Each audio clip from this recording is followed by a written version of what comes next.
10টি সামুদ্রিক প্রাণীর নাম বাংলা ও ইংরেজিতে। শার্ক মানে হাঙর। শার্ক মানে হাঙর। হোয়েল মানে তিমি। হোল মানে তিমি। ডলফিন মানে ডলফিন। ডলফিন মানে ডলফিন।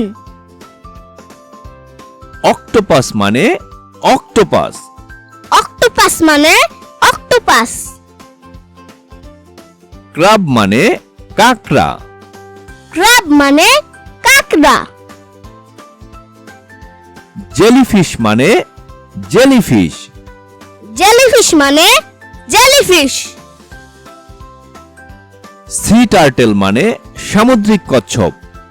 সি টার্টল মানে সামুদ্রিক কচ্ছপ। স্টারফিশ মানে তারা মাছ। স্টারফিশ মানে তারা মাছ। সি হর্স মানে সামুদ্রিক ঘোড়া। সি হর্স মানে সামুদ্রিক ঘোড়া। লবস্টার মানে চিংড়ি। লবস্টার মানে চিংড়ি।